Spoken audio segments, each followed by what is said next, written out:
What's up, guys? So we just got back yesterday from where the heck did we go? Minnesota. So the truck's in the shop for maintenance. 652,000 and some change on it. Yesterday did go ahead and get my exhaust ran. Still do have to go ahead and seal it up and run wires. It's a temporary setup to see what kind of heat this thing's going to put out and generate. Running off a 30-pound tank for now, so hopefully have some good heat this winter after we do a little more dialing in. But so yeah, I don't know if this is going to be the end of the last video or beginning of a new one. Part of me says 652,000. It's going to be the beginning of a new one. So tires update, 5,000 miles ago roughly. We put some BFG KO2s on. They have been tremendous in the in this winter weather, so definitely would recommend them. Updates on the truck.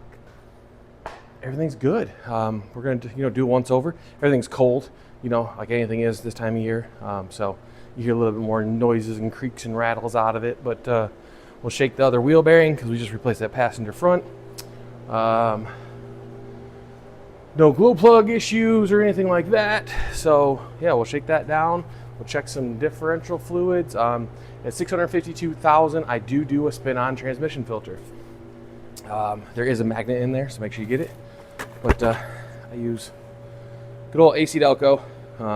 Should have a link down below if you're interested. And then we are going to do good old AC Delco fuel filter, like always when I do my maintenance. So yeah, let's get this truck in the air, get it shucked down, get it looked over, get that oil draining while the engine's still hot, because it's a well, I'll show you guys real quick. Yesterday it was raining, almost all the snow was gone. And today it's a brisk 20-some degrees with like a whatever wind chill. And yeah, it's like a whiteout. Get what you get, right? So anyway, let's get back to the case in point of getting oil changed on the truck. So let's get in the air and we'll get going. All right, guys, truck is in the air. And oh shoot, forgot to run that. But just want to give you a quick update, let you look while it's in the air. Let me get a light. Like I said, 650,000 miles. I mean, everything's wet from salt and snow because the lovely roads packed and cold. But you're looking at the same time I am, so oof. Okay. We got a little oil leak coming all of a sudden. So I don't know if it's running down off something or what. Looks like it may just be the oil pan gasket, so we may be pulling this off in the next 10, 20,000 miles and resealing it. We'll see. We'll get it cleaned up. Kind of see how it goes.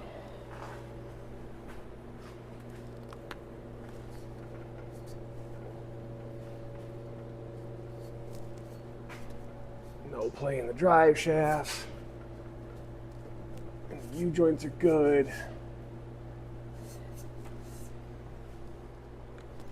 So other than getting wet and dripped on, looks like we should be good. So like I said, in 650,000 miles maintenance, so every 50,000. So I did my drive line at 100 even. It's like 100, 200, 300. Easy for my brain to remember. So at the 50s, that's where we're going to go ahead and just do the spin-on transmission filter.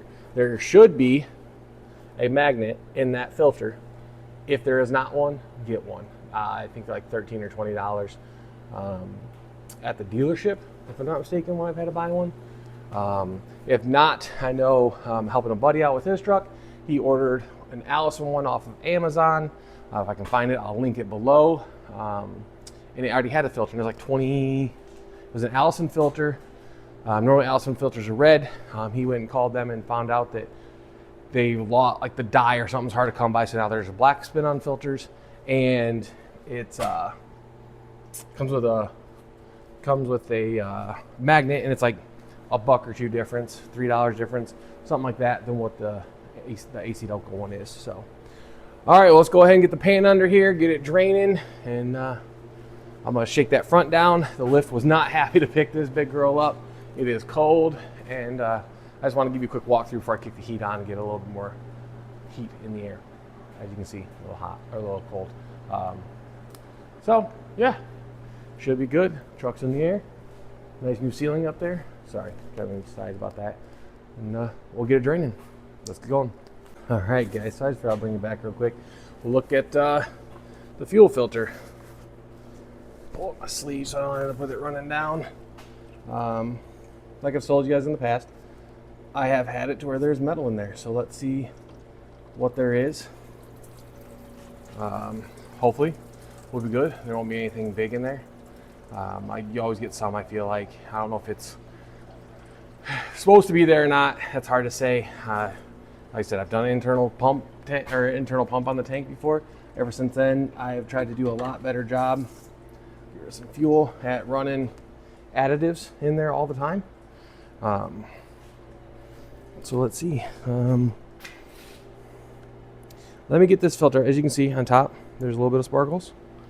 You gotta think, I got an aluminum tank up there, and I'm putting a fuel nozzle in from a big truck a few times a week. So it's one of those things, like, I'm not saying it's normal. Like I said, it's just something that I figure is part of it. Let me gear this filter. We're gonna get a good look in there. Put the filter drain in there.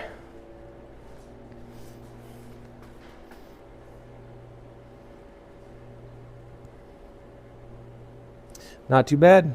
Little bit of brass in there floating, or aluminum. So we'll get it dumped out and get a new filter in there. I'm pretty happy with that. Like I said, I've had it to where it's been crazy sparkle. If I remember, I'll even maybe throw a picture over what it was like the day that I went in. I was in Ohio and had I was like, oh, we're getting a code for reduced power, and I thought it was something stupid, and ended up basically being the internal pump eating itself. And what it looked like, and it was a nice sunny day, and you could look gold instead of green diesel. So get this cleaned out, get a filter in there, we'll get it slapped back up. All right, guys, so got you kind of set up to show you a 3-jaw oil filter puller. So basically what you have is a hook to a 3/8 ratchet, and you just tighten it down and the fingers move. Either in tight spots or really tight oil filters, this thing is the cat's meow. So figure I might as well show you guys. So I've had this one, I got it at auction, dirt cheap. Hell, if I go the right way. So as you see, it can go both ways. So if you're trying to tighten something down or loosen something, so all you're gonna do is get it to where it somewhat fits there, hold the fingers, tighten it up, tighten your ratchet so that's playing, and it just spins right off. So if you got a nice stubborn oil filter, you don't have room, or we used to use these back when I was younger. I used to do oil changes and whatnot, like at 18 years old at Walmart over on Conny Road 6. If you guys know anything about the Elkhart area, I don't know if the Amish Walmart didn't exist back then or whatnot, but a lot of the RV transporters used to come up to there and get their oil changed. So, like most people, they had Rams, and those were probably, the 3rd gens at that point. They're way up in the fender well. You're down in a pit, really kind of made for a mess. But you couldn't reach it, so you couldn't really get from the top, you couldn't really get from the bottom easily. So what we do is we throw that 3-jaw puller with a couple extensions just like that, loosen it up, and you could get your hands on it. So it's one of those things I figured, hey, somebody may want something like that. I don't normally use it for my oil filters. They're not on that tight, but you could. You can use it on anything like that. So I normally use it on the transmission filter if I need to. So as you see, the transmission fluid does not look bad. It's still pretty bright red. And there's that magnet I was talking about. Pull that down. Hopefully you guys can see. It's got your typical, like, very, very fine stuff on there. No big chunks. So we'll get that cleaned up. I'm gonna slap another AC Delco filter on, put the magnet in, and get it put up. So actually, I'll grab the oil filter right now. Got it sitting over here in the box. I have had a few of these, just to FYI, for anybody who's putting one of these on. I've had a few of these AC Delco filters have some, I don't want to say bad threads, like it takes a second to get them spun on. and get them actually to engage, like, you know, actually, so you don't cross thread anything. So this one went on fine. It doesn't spin on as easy as an oil filter because you do have the magnet, so I can feel like a drag, but not a big deal. Just something that, you know, I just want anybody who's doing this that can kind of know, so they know they're not that I know everything or anything, but kind of say, oh yeah, another person had an issue like that. It's normal-ish. Because like I said, I don't want to call anything normal that's not, so. So we'll hand tight that on. And we're good to go. So we'll, you know, obviously get started, get the fluid running and going, so then you can then check your transmission fluid, because I don't know if you're like a quarter of a quart, half a quart low at that point, but you are a little bit low with it. So that's done. Excuse me. I'm gonna go ahead and spray some brake cleaner on the transmission pan because of all the salt on it. Looks like possibly a little oil or something, maybe off the oil pan, drip back on it. So I'm gonna get that cleaned up. Oil filter is on. The valve is shut. So it's time to lower it down, shake the front end down, and do the rotate. I did the, you know, you've seen the fuel filter. So we're pretty close. So we'll get it wrapped up. Okay, so I don't know if I've ever shown this. I might have when I just did the wheel bearing a week or so ago, but every time you get your truck in the air, if you're doing your own maintenance on jack stand or whatnot, you want to go ahead and shake side to side play. You know, I'm not putting much pressure on it. And I don't know if you can see the wheel has an ever so slightly play in it. So what you do at that point is you either get a light down there and shine through the wheel, or have somebody crawl in there and look. And you're gonna look at your inner and outer tie rods, idler arm, pitman arm, and any kind of stuff in your drag link that could start flexing. So what you're gonna do is you're gonna have your ball joint there, or your tie rod, and it's gonna do this, and the knuckle isn't gonna be moving. I do have a little bit of play. I do gotta grease them. It's been a little while since I've greased them, just because I couldn't find my grease gun last time I was out here doing an oil change. So that's part of the reason. And then you also want to go ahead and, so like I said, that's gonna be anything in your steering that's play. And then you also want to go ahead and do an up and down movement. And that you're gonna have to get a little bit of force.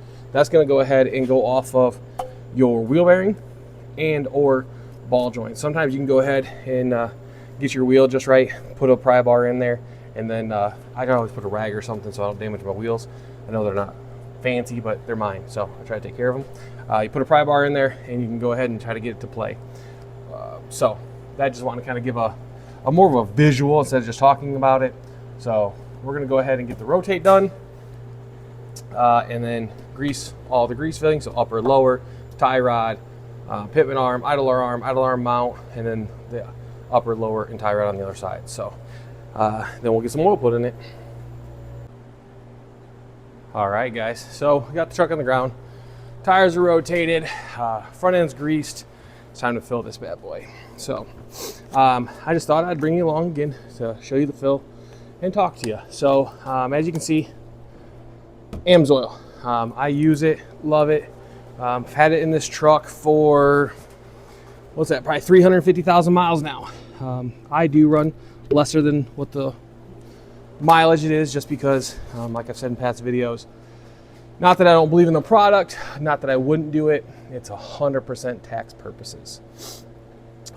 If I go ahead and run the 20 to 25,000 miles that the oil filter is good for, oil is good for, it hurts me in tax season because I do not write off mileage like I probably should. It was one of those things that when I first did it, it was better off to write the truck off, and now I'm regretting decisions of life.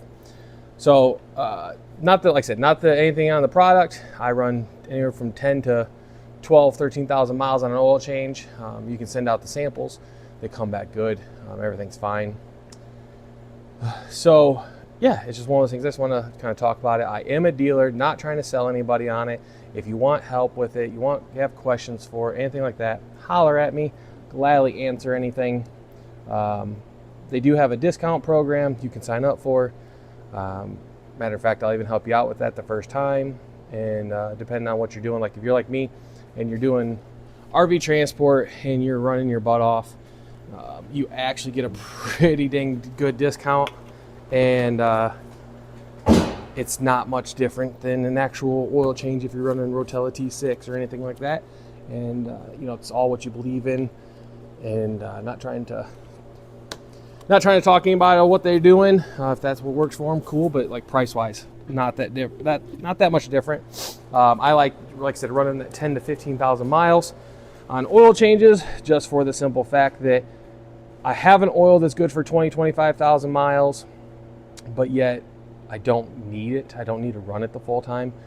So I guess what I'm trying to get at is, if all of a sudden crap hits a fan, perfect load shows up, everything in the stars align, and I need to be on the road for another 5,000 miles, I'm not worried. I know I'm still protected. You know, so at that point, send out oil analysis on your whatever you're running. If you're running, I used to run mobile Delvac 1300. You know, I'd run 8 to 12,000 miles on oil change on it, and I did that for the first couple 100,000 miles. So just like I said, my choice, my opinion. If you have any interest or anything, I run it front to back driveline, front differential, transfer case, transmission, engine, rear differential, anything I can at the time of swapping out, I do. So there, like I said, there is discounts you could be had. Isn't much more per, and to me, you're getting a better protection for higher mileage.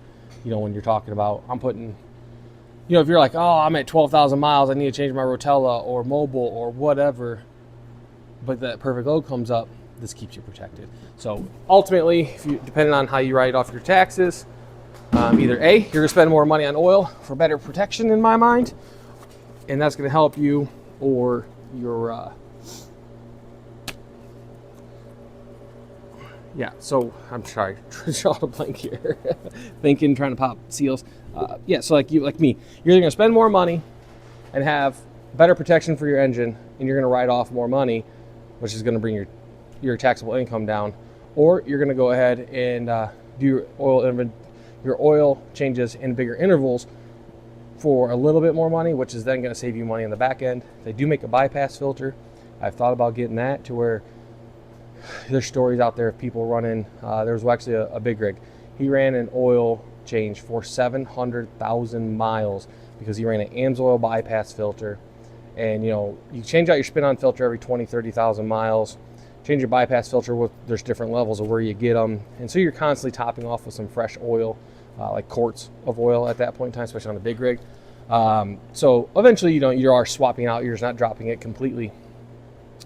And so there's people who do that. You know, it's like, depends on where you're needing for tax purposes, in my mind, of what you do. So that's my jibber jabber as I'm filling oil. So as always, BG funnel coming in clutch, holds the oil in there. Actually works out really nice right now. Everything's cold out here in the shop still. This sat up and outside all night, so it's a lot thicker, and I didn't even get close to filling up. So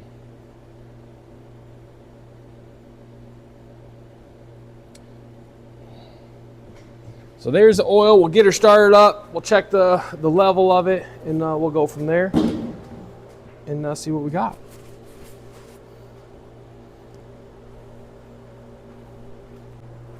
All right, let's get the startup on it. Sounds like the fuel filter just primed. It's running. Oh, never mind. Still sounds like it's still going. We'll hit it.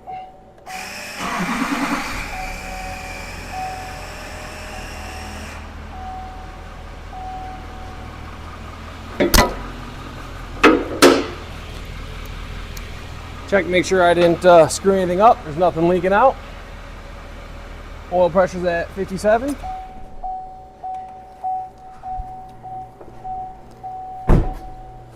And there you go. There's a oil change, rotate, all that fun jazz. 652,000 miles. We'll check the oil. I do need to let it idle. I gotta shut everything off. And it's gotta come up a little bit. In the safe zone, but I like it higher. So I do need to let it sit there and idle, get the transmission up to temperature, and yep, we're good. And get that checked off on there, put it in neutral, let it run, let it warm up. But with the lovely weather, I'm gonna kill some heaters before I do that so I'm not wasting heat. And we'll go from there. All right, guys, thought I'd show everybody that 652,061 miles on it at this time. Engine oil pressure 43 right now, so it's going to warm up and come down just a little bit. But I know a lot of people are saying that in past videos, if you don't see the dash, it didn't happen. There you go, there's a clip of the dash. All right, guys, so when I just got out of the barn, took it for a test lap. As you see, fortunately, I thought there's a little more snow and ice still there. Probably not going to make the old man happy with that one. It's a field, he'll get over it. It's grass, right? So yep, truck is done. It got its maintenance. It's ready to hit the road. Hopefully we're going to get a load still yet before Christmas. I talked to my dispatcher, kept in contact with her. She actually offered me one that would have been a sweet one as a drive-by. Unfortunately, I wasn't gonna get home in time for Christmas. It'll put me out about probably get home Christmas Day, honestly, if not a day after. Have in-laws coming in town, can't do that. Wife would kill me. It is not worth that. Somebody's got to do what's right for you, not what's right with everybody else.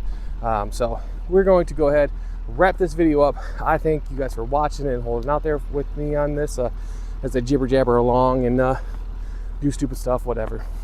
I hope this probably won't come out before Christmas. I hope you guys had a Merry Christmas, Happy New Year, and you guys enjoyed your family time.